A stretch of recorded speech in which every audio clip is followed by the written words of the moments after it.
Good morning, all good people of Solomon Islands and fellow citizens of these happy hours. Happy hours because these shows are our homes. 2024 has now come to its closer, and we are now into 2025. We acknowledge God's love and guidance, our pillar of hope through the year 2024. Though we continue to face the onslaught and residues of the economic issues, challenges and difficulties of Easter years, coupled with other of 2024 on the national level and all other levels, we remain resilient and beautiful as a country, Solomon Islands. I urge all of you not to be overwhelmed by the original pagan spirit of New Year, but celebrate this year by remembering the Christmas message of God's transformative power, His goodness and grace, which have preserved us through the year 2024 and will carry us into the year 2025. As a nation of God's people, He wants us to have love, joy, peace, patience, kindness and goodness, generosity, gentleness and self-control. Galatians chapter 5, verses 22 to 23. Happy New Year to you, one and all. Being my first year in the office as the Governor General, I wish to thank each and every one of you for being good citizens in 2024, despite the struggles we face and the temptations that have challenged our moral compasses. May I thank the Honorable Prime Minister, Speaker of Parliament, Chief Justice,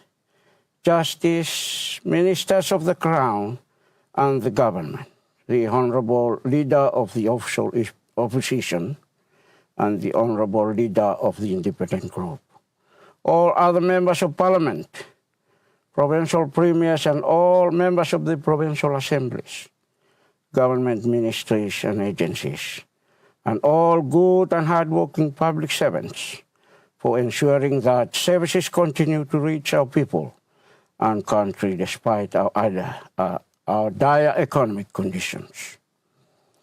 To members of the diplomatic community in Solomon Islands, thank you for the contributions you have made in the development of our country. Your solidarity has assured us that you are our true friends in our times of despair and uncertainty. I also wish to thank those in the private sector, including statutory bodies, non-government organizations, and civil society for their contributions. To church and clergy, the churches are important. They are the foundations of our moral fabric. I thank you for your steadfast prayers. To the teachers and parents, thank you for guiding our students and children in the learning in our institutions and learning in our communities. To community leaders, the youth, women, and men in our communities, thank you for your tireless contributions. We all make Solomon Islands what it is today. We went to the polls on the 17th April 2024. That was when we had our national general election. There had been a change of government after the election of Honorable Jeremiah Manele as the new Prime Minister in May 2024. It has been done in a smooth and democratic way. We accepted this change, though with some reservations, but we accept it and continue with our support. We wish the new government well and ask them to govern the affairs of this country with care, love and respect for its citizens in 2025 until the next general election. We play host to a number of regional and international meetings in 2024, and as well as successfully hosting games such as the Rugby Sevens and MSD Prime Minister's Cup recently in December 2024. These are encouraging to see, and we thank the organizers of such events for the confidence they have in our country to host these events, be it social, business, government or sports. They all go to show what peace and harmony can bring to our souls. We need peace in a country to achieve our goals for the new year 2025. For this reason, I want to encourage all my fellow citizens and the good people of Solomon Islands. We must continue to fight for peace again and again. It is fundamental if we are to realize our dreams and hopes for better Solomon Islands. Maybe I can say that in 2024, we have seen and feel the general ease and improvement in certain aspects and areas in our strive for stability and forward movements after that. All had been fallen us and as a nation, as part of the global community. Yet we are still dealing with the impacts of ethnic tension, which happened in 1998 to 2003.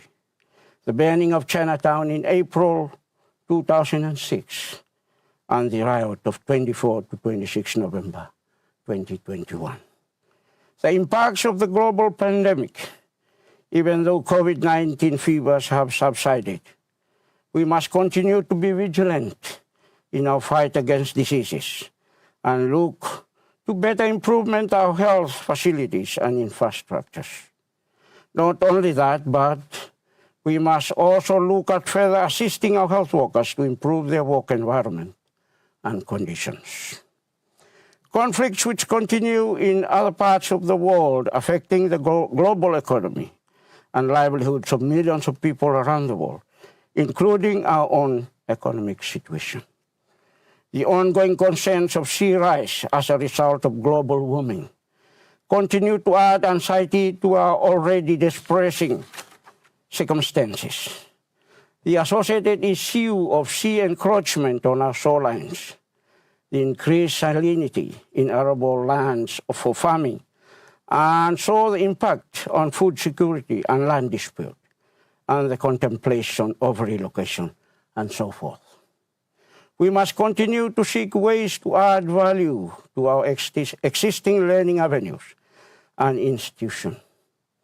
Not only the infrastructure development, but in the programs and curriculums, better conditions for our teachers and education providers in terms of innovative and creative schemes. As I understand, the Ministry of Education is currently working on that, which is encouraging.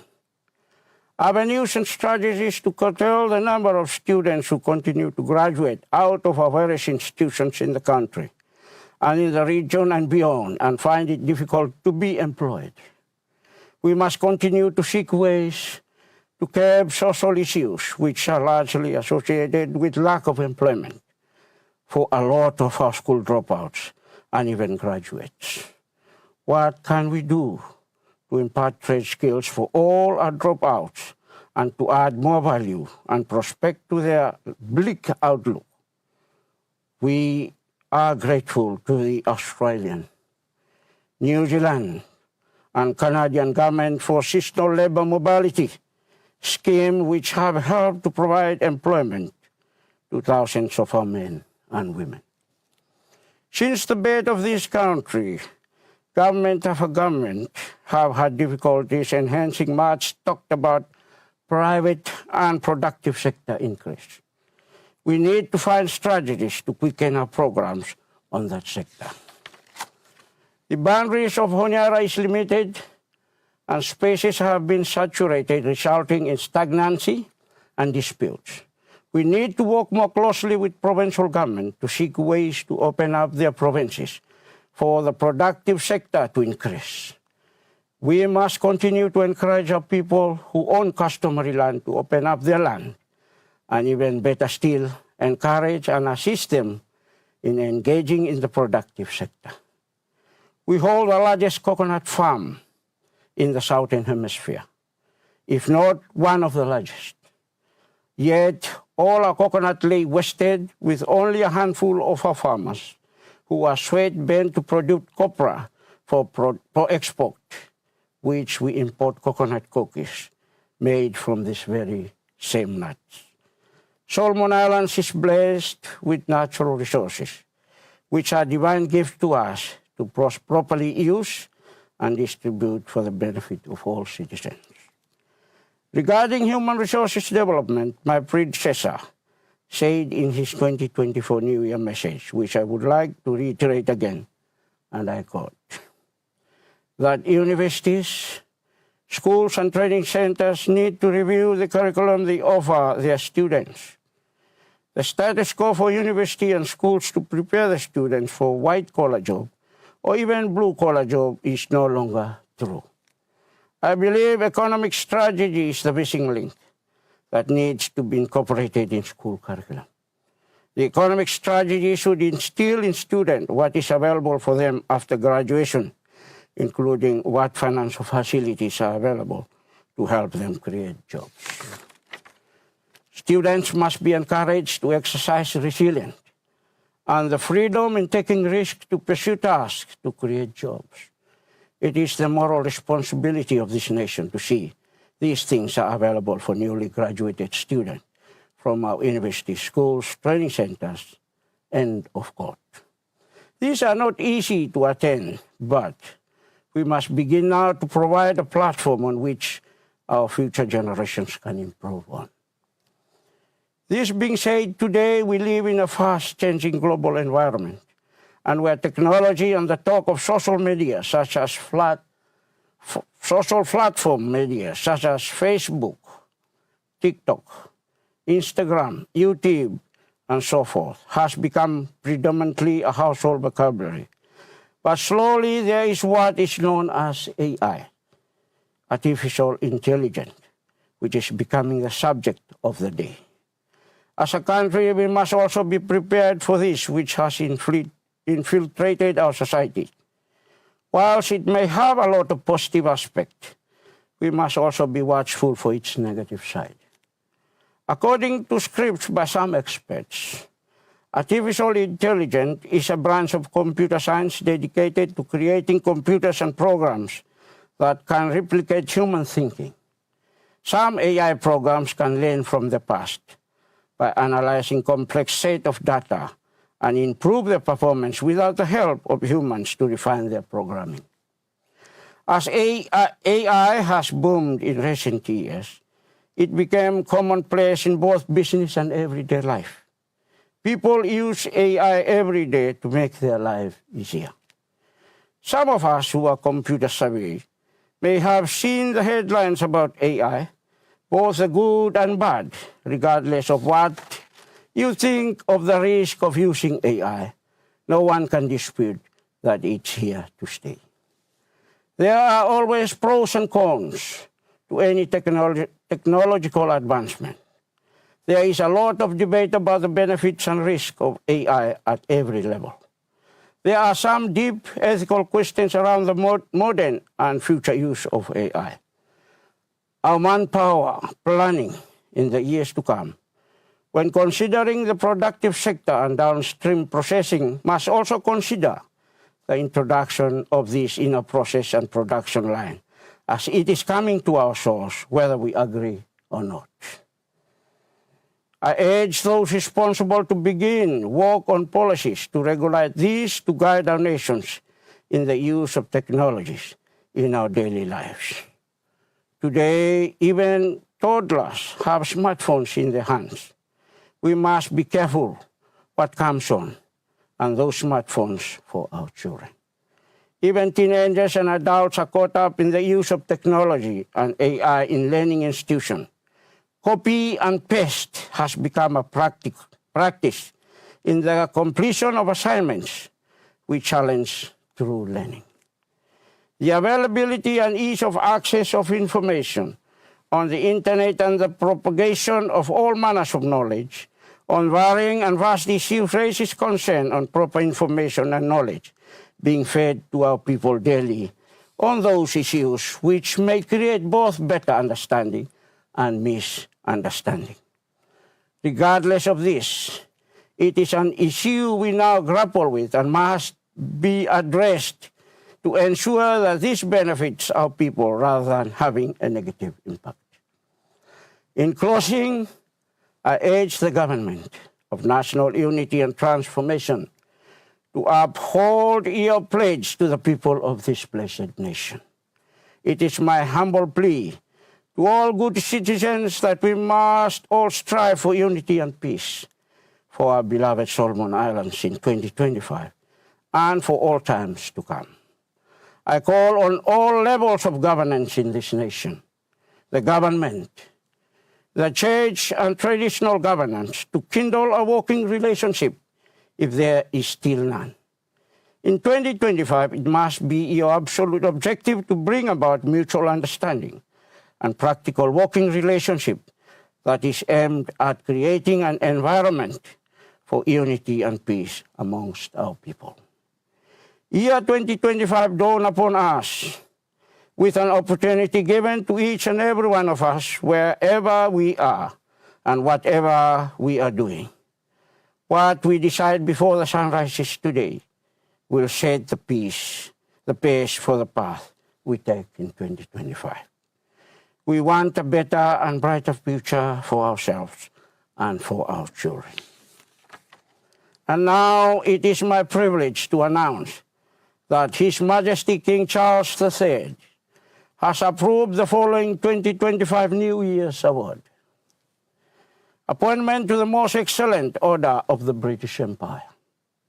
Order of the British Empire. Commander of the British Empire, CBE. Matthew Cooper Wally, for service to politics and government, commerce, church, and community development. Danny Lam, for services to commerce and community development.